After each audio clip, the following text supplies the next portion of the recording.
안녕하세요. 딥다이브에 오신 당신을 환영합니다. 오늘은 좀 복잡할 수 있는 주제인데요. 누군가 세상을 떠난 후에 처리해야 하는 미국 세금 문제. 특히 폼 706, 그러니까 연방유산세 신고서랑요. 폼 1041, 유산소득세 신고서에 대해서 좀 자세히 얘기해 보려고 해요. 네, 저희가 여러 세무 전문가들이 쓴 상세 가이드랑 또 IRS 규정 자료들을 쭉 훑어봤거든요. 그래서 오늘 당신이 꼭 아셔야 할 핵심 내용만 딱 뽑아왔습니다. 좋습니다. 이번 딥다이브의 미션은 이 두 가지 세금 양식이 도대체 왜 중요하고 특히 2026년에 큰 변화가 있다면서요. 그때를 대비해서 당신이 놓치기 쉽지만 사실은 아주 유용한 그런 절세 전략이 뭔지 명확하게 알려드리는 겁니다. 자, 그럼 바로 한번 시작해 볼까요? 네, 먼저 폼 706부터 보죠. 연방유산세 신고서. 이건 기본적으로 고인이 사망한 시점에 가진 재산이 총 얼마인지를 보고하는 서류, 맞죠? 네, 맞습니다. 일종의 자산 명세서 같은 거죠. 2025년 현재 기준으로 보면 개인당 공제액이 꽤 높아요. 약 1,400만 달러까지는 유산세가 없으니까요. 와, 1,400만 달러면 정말 큰 금액인데요. 그렇죠. 근데 여기서 진짜 중요한 포인트는 바로 2026년에 적용될 일몰 조항이라는 겁니다. 선셋 프로비전이라고 하죠. 일모 조항이요? 네. 지금 이 높은 공제액이 사실은 2017년 세법 개정 때 만들어진 한시적인 조치거든요. 그래서 만약에 의회에서 뭔가 법을 바꾸지 않으면 2026년 1월 1일부터는 이 공제액이 확 줄어들어요. 지금의 거의 절반 수준, 한 700만 달러 정도로요. 아, 절반으로 줄어든다고요? 그럼 정말 큰 변화네요. 그래서 지금 이걸 알아둬야 한다는 거군요. 바로 그겁니다. 지금 이 논의가 그래서 아주 중요한 거예요. 그리고 아까 말씀하신 것 중에 사망한 배우자의 미사용 공제액 이전, DSU이라고도 하고 포터빌리티, 이전 가능성이라고도 하는 제도가 있다고요.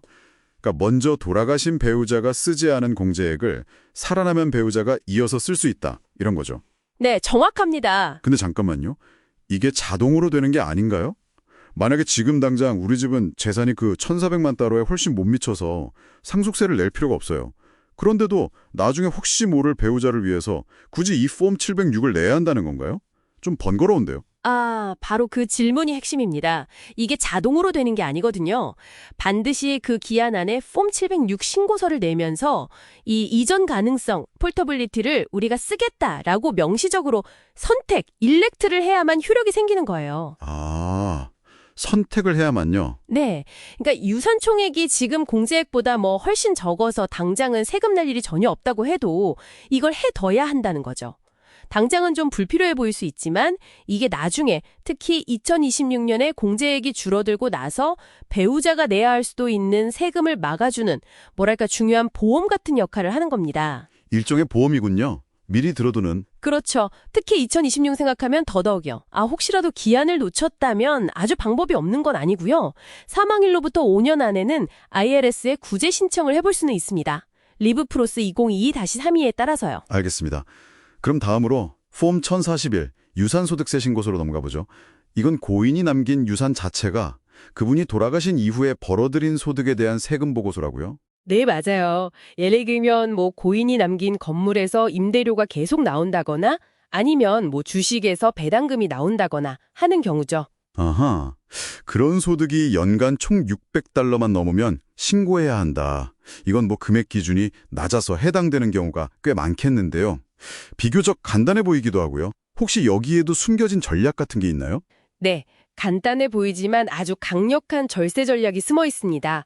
바로 유산의 과세 연도를 설정할 때 회계 연도, 피스컬 이어를 선택하는 거예요. 회계 연도요?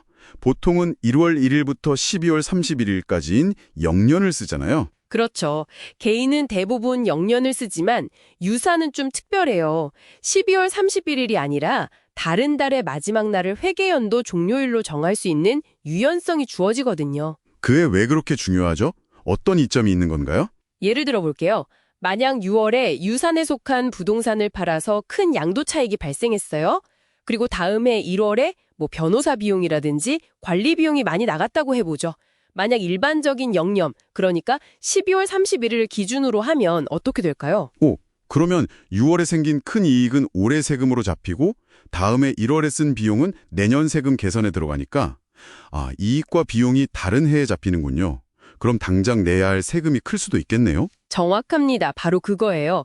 하지만 만약에 유언지평이니 전략적으로 회계연도 종료일을 예를 들어 1월 31일로 선택한다면요. 1월 31일로요?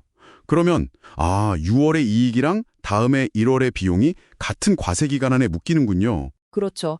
같은 과세 연도 안에 그 큰 이익과 비용을 다 포함시켜서 순소득, 즉 세금 낼 대상 소득을 효과적으로 줄일 수가 있는 겁니다.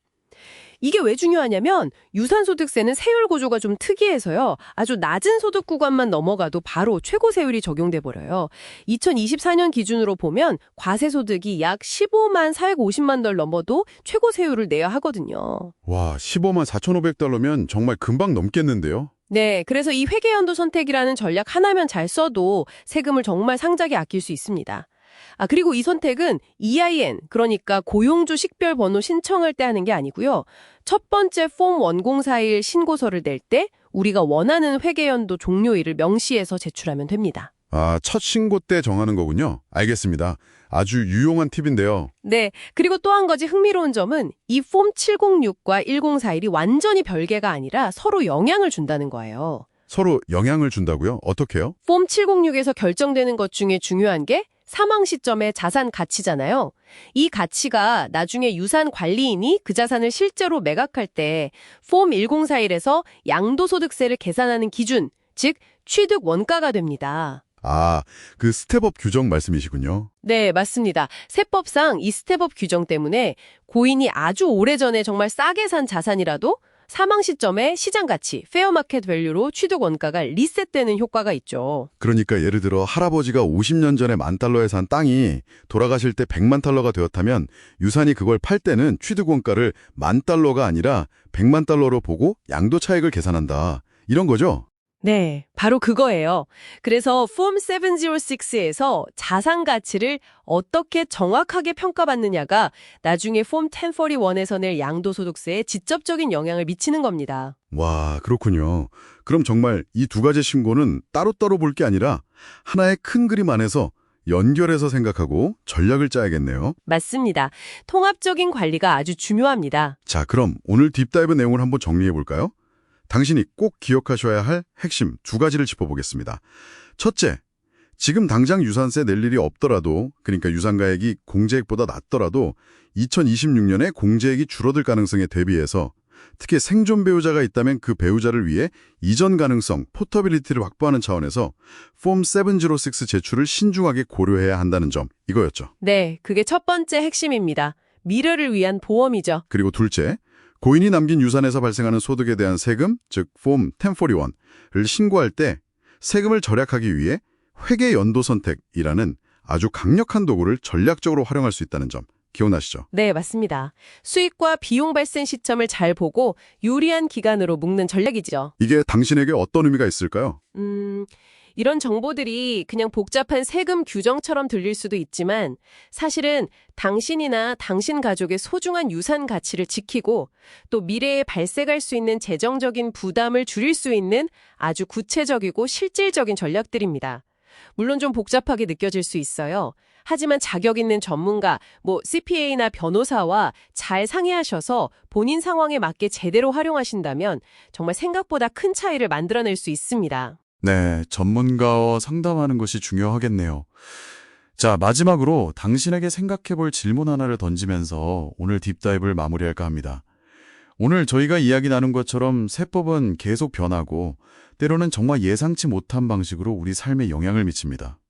이런 복잡한 재정 문제나 세금 문제들을 문제가 터지기 전에, 그러니까 미리 가족들과 좀 솔직하게 터놓고 이야기하는 것이 어떨까요? 그렇게 하는 것이 단순히 돈 문제 해결뿐만 아니라 가족 관계 자체에는 또 어떤 긍정적인 변화를 가져다 줄 수 있을지 한번 생각해 보시면 좋겠습니다. 다음 딥다이브에서 다시 뵙겠습니다.